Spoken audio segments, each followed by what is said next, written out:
Hey y'all, the Lorcana grinder here. Today we have a mirror match between Stitch Turbo versus Stitch Turbo. Right now they're fixing up their starting hands. Looks like the player on the right's put in 6 back to draw 6 more cards. The idea with fixing your hand in Stitch Turbo is to put back any card that isn't Lantern, Baby Stitch, or Rockstar Stitch. The reasoning for this is those are the highest value tempo cards in the deck. Baby Stitch letting you get Rockstar Stitch out a turn sooner, and Lantern potentially letting you get Rockstar Stitch out on turn 3. Yeah.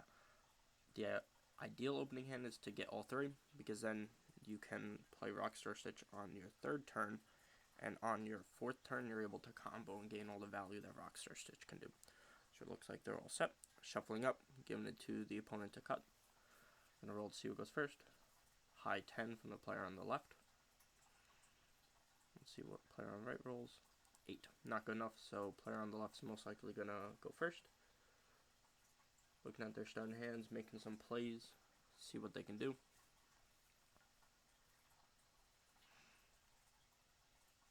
Puts Broom down as ink, so that they can start playing some cards. Looks like there's a Baby Stitch in the hand, Olaf, Chameleon, and Rockstar Stitch. That's a really good hand from player on the left. Insane. He opened the Trinity. Taps 1, plays Pascal, and passes. Player on the right, same Baby Stitch and Lantern, I see. Puts LeFou down as ink. Taps it. Gonna go for Pascal pass? No, Maleficent. 2 lore from her. Absolutely insane. Great card overall. Draws for turn. Draws Elsa. Not great. But worst case scenario can be Inkwell, which is really solid. I mean, the Lantern. This gameplay was filmed while we're still learning these decks, so a lot of thinking will be involved in the card sequencings.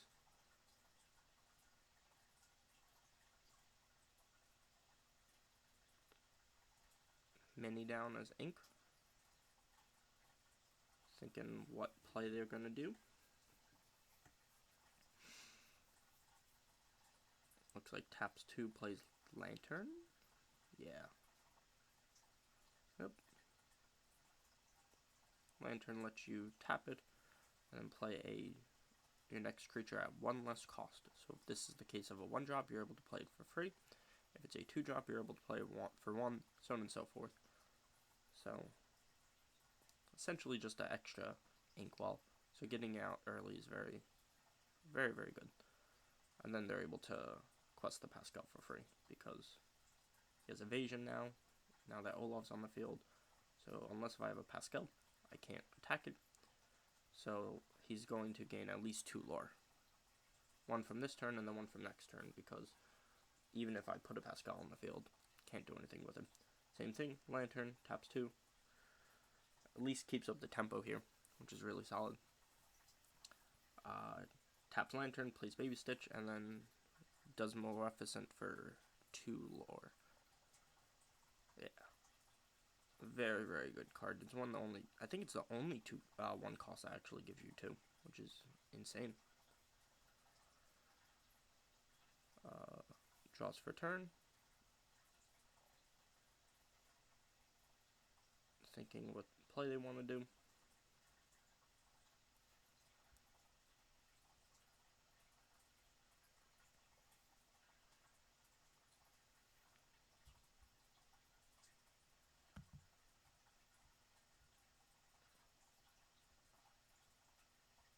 Talking out some options potentially.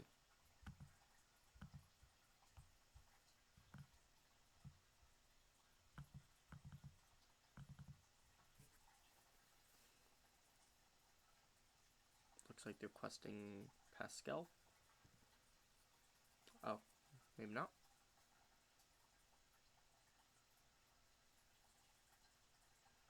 Yeah, explaining the value of Maleficent, so they're probably going to use Olaf to attack into Maleficent to get rid of it. Takes 1 damage. And then quest Pascal, so they gain 1 more. So all tied up, 2-2. Plays Elsa. And then passes. Draws a card.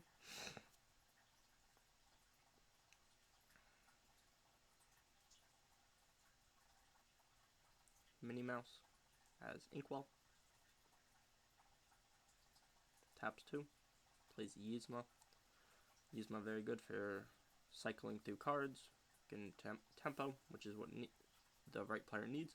Looks like they don't have any Rockstar Stitch in their hand, or they would have played it this turn. So they're trying to get that Rockstar Stitch.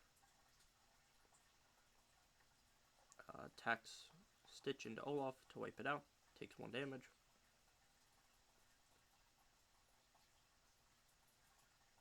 And then passes.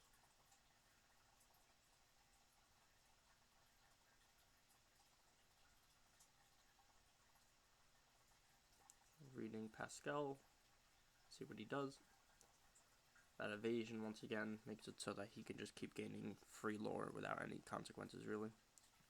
The only card in these decks that can deal with the Pascal is Pascal. So, at least in the way they're built.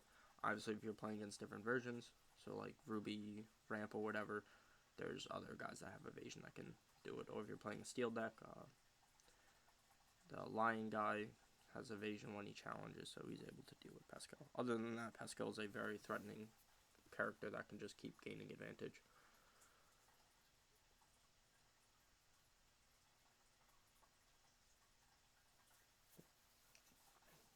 Looks like they're talking about different plays.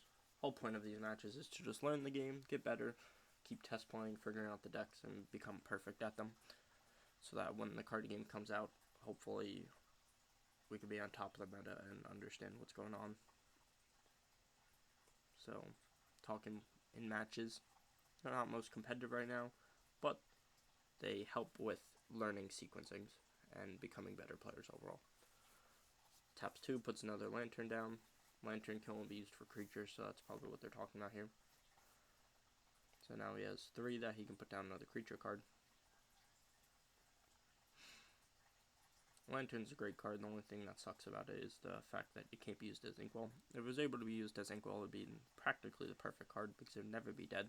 There are certain situations where Lantern can be dead, but most of the time it's really, really good.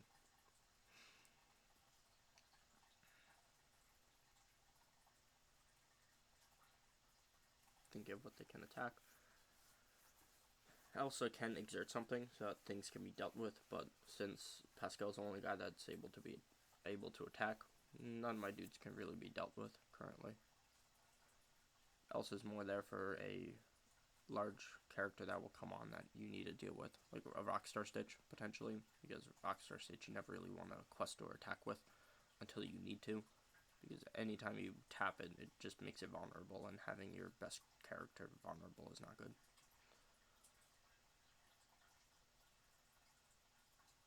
Looks like they're figuring out what they want to do with Elsa. So Elsa can exert and then exert the Yzma, but that doesn't really do anything. So Elsa's just going to attack Stitch. Does 2 damage. Elsa's still alive, and Stitch is gone. Then quests the Pascal. Passes. Looks like player on the left has 1 card in hand. Player on the right has 3. Yeah. Gonna quest the Yzma. Gain 1 lore. Look at the top card of the deck. Puts it on bottom. Cycles through a card, trying to get that Rockstar Stitch.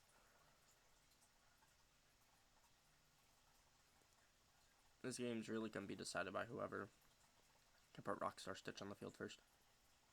So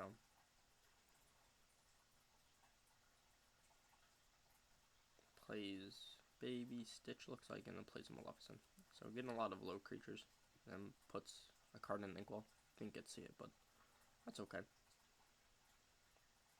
With the new rules, you're not able to look at Inkwell at all. I think when we recorded this, we peeked and stuff, but it only really matters for like card counting and knowing what's in your deck left. So if, like, for example, if a Stitch Turbo deck only plays like 1 Elsa, and that becomes standard in the meta, and they put Elsa down as their Inkwell, you then know they don't have any Elsas, so that's a card you don't have to really deal with anymore.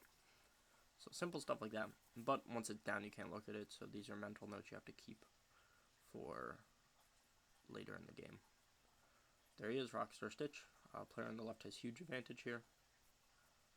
If the player on the right can't get Rockstar Stitch anytime soon, they're most likely going to lose to the overwhelming advantage that Rockstar Stitch can gain. The fact that every single creature is a draw one. Every creature you put down is a +1. So for card economy, in this early stage of Lorcana, +1s are insane. Yeah, that Pascal just gains a draw 1.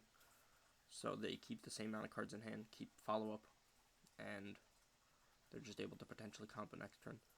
Explain the effect of the Rockstar Stitch, because we're still new to these cards, so we're trying to learn and know what we can do the best.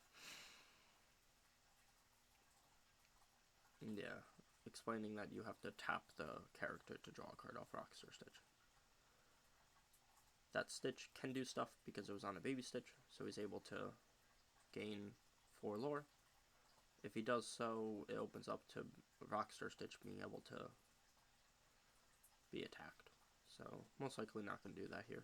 But it is a play that you can think about later when you're gaining lore tempo and you're almost done with the game. That 3 lore from Rockstar Stitch can go a long way.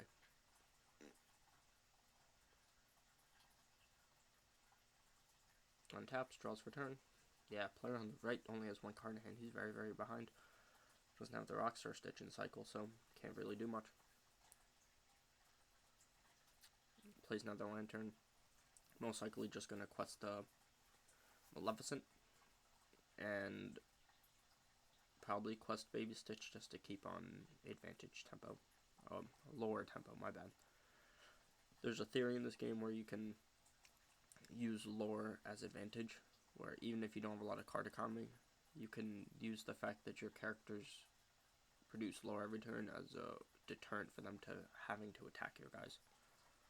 But looks like the player on the right chose to not quest the Stitch to keep him up, so if he does draw Rockstar Stitch, you can play him for free. Or not for free, but 2 less. So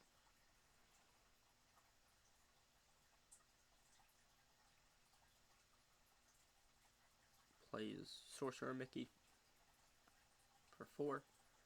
Now the player on the left is just putting a lot of pressure here. They got 5 cards to the player's 4. No, player's 3. Wow. So you can do 1, 2, you can do 2. Yeah, slowly gain on the lore. Eventually get there. It's a slow roll here because it looks like his hand is in a lot of low drops.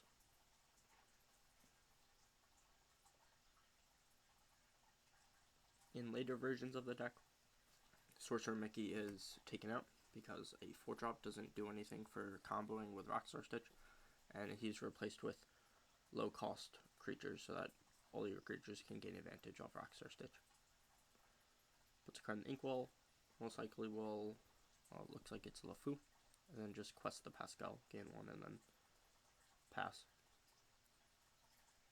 The player on the right just is so behind right now. Top decking. Draws a card. They got 6 Inkwell they can do stuff with. Quest the Yzma. Baby Stitch put on bottom. Really trying to get that Rockstar Stitch. So, figuring out what play they want to do. Really can't do much, so they just pass. And if this is a low drop from the player on the left, they can just combo and gain so much advantage. Putting them so far ahead. On top of them already being far ahead. Looks like it's a hey hey. So they're gonna tap the hey hey, draw a card.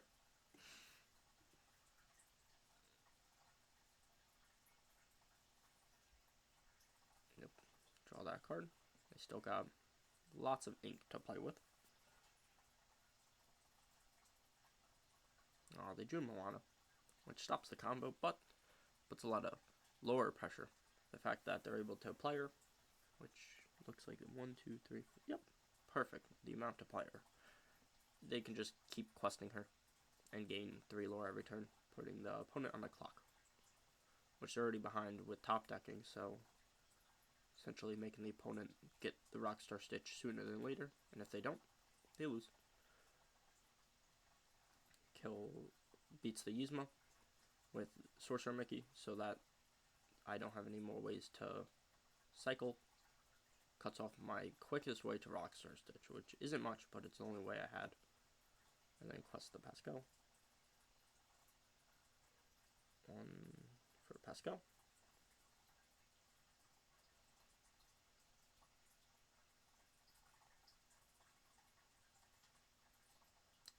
Thinking, yeah, we're just so late in the game that we have to do stuff with this Baby Stitch.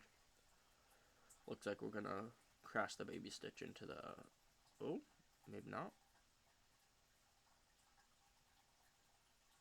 Yeah, talking about plays. Yeah, they're just passing. Choosing not to crash the Baby Stitch. Which might be a misplay. Because they do have 6 up, so even with a top deck of a Rockstar Stitch, they can just play it, so they don't really need. But I guess they're holding a low drop in their hand, so that if they do get it, they can gain some advantage. But it doesn't even matter. Player's just so far ahead. Right here they have 2 for Mickey, 1 for Pascal, 3, so it's 6, 1 for Hey Hey, 7, and then 3 for Moana, so that's 10. Puts them at 16 if they quest everything. And then next turn they just like auto win because I can't deal with all their creatures. So, writing's on the wall. They just have to finish out and talk out some sequencings and play the deck to the max of their ability because we're just trying to learn the decks.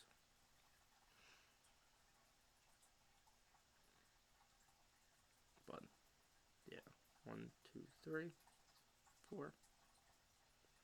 And then quest the Moana for 1, 2, 3.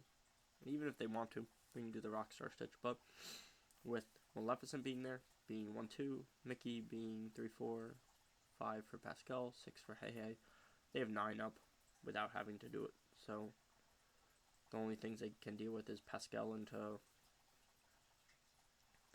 Maleficent, and then Mickey and Stitch. Oh, okay. And then Pascal and the Pascal. Yeah, that just doesn't do anything. That was a misplay. So now they just 1, 2, 3, 4, 5, 6, 7. Yeah, they should have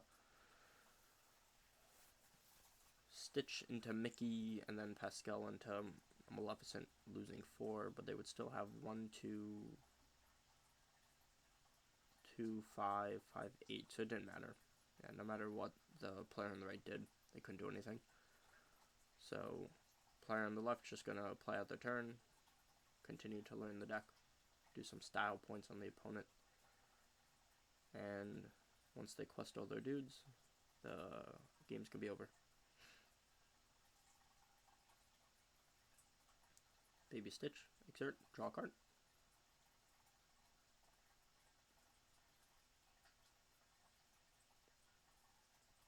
Hey Hey, exert, draw a card. Just showing the power of the Rockstar Stitch here. Debatably the best card in the game. Every 1-drop is potentially like 5 extra cards, so the fact that any card in your hand could just be 5 cards for free, way more powerful than anything else in the game. Obviously, Rockstar Stitch can be dealt with, but if you don't deal with him, a lot of advantage gained off the guard. And that's why Ruby has an okay matchup versus it, because Ruby has Dragonfire. Dragonfire can just deal with it, but if you have no way to deal with the Rockstar Stitch, then the game's just over very quickly as soon as he gets on the field, which is why Stitch Turbo is one of the best decks right now. And there you go, 20 lore. That's the game.